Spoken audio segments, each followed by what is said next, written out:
Today, we're taking a look at Mark chapter 3, verses 1 through 6.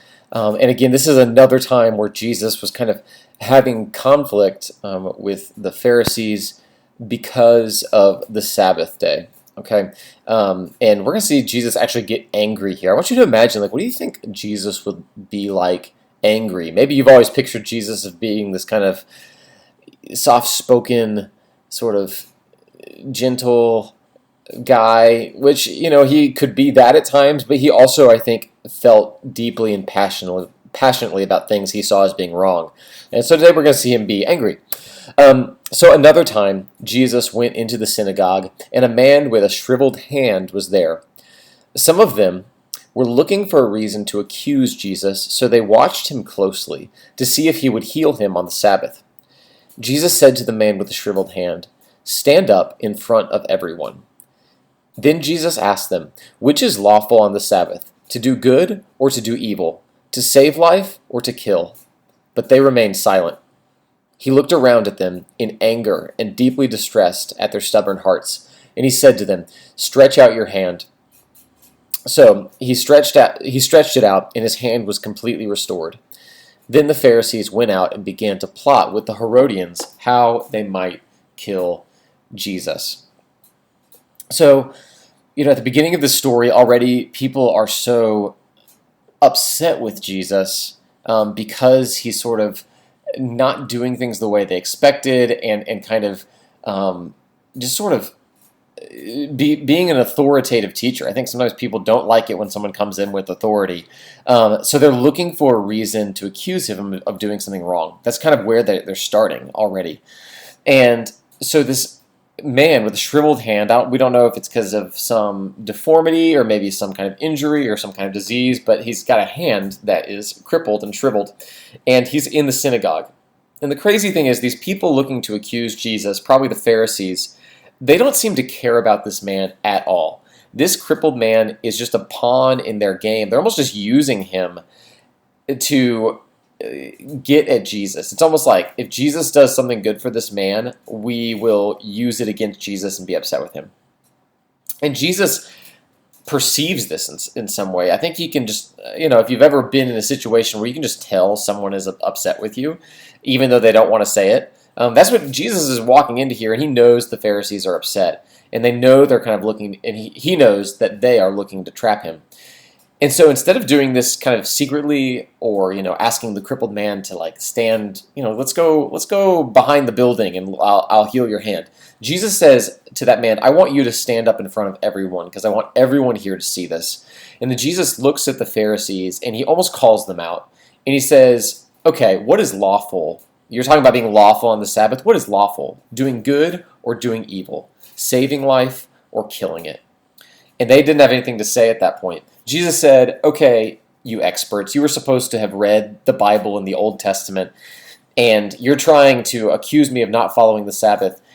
You clearly did not understand it. You did not understand the Old Testament when you read it, because if you had understood it, you would have understood that the law is meant to help people and to do good and to show love and compassion to people. It's not meant to oppress people and just sort of put people in bondage in any way. The law is meant to tell us how we were supposed to live in freedom and loving each other. In fact, the Sabbath itself, when the Bible's describing that law, the whole point of it was to free people for one day of the week, to give everyone a chance to rest and the whole community a chance to be restored and healed. That was the heart behind the Sabbath, was to refocus everyone's heart. It wasn't just a chance for religious people to prove themselves of being able to follow a rule, which is how these Pharisees are treating it. And so Jesus is saying, on the Sabbath, it makes complete sense to do good to someone and to save life. Whereas you all would rather this crippled person just continue to be crippled so you can feel better than him. Jesus calls them out, and he just gets very angry at these religious leaders. And anyway, then he heals the man's hand. And instead of the Pharisees seeing that and being like, "Wow, maybe we should start listening to Jesus because he clearly has authority and power, and he's doing good in the community," instead they see that and it makes them even more angry. and they begin to plot to kill Jesus with another group called the Herodians. So that's the story. How does it apply to us? Does it apply to us?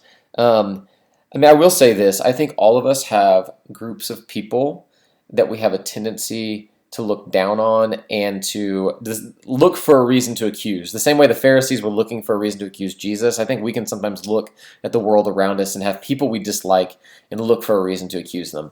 I think for me, where I hear this the most often these days is, I don't know if you've ever heard people look at the Black Lives Matter movement, and whenever they hear Black Lives Matter, immediately come back with, well, don't all lives matter? All lives matter. Like, instead of being able to listen to and hear the good that people in the Black Lives Matter movement are trying to do, like they're trying to help people and help people who have felt oppressed. And if all you can do is look at that and say like, well, you're just doing it wrong.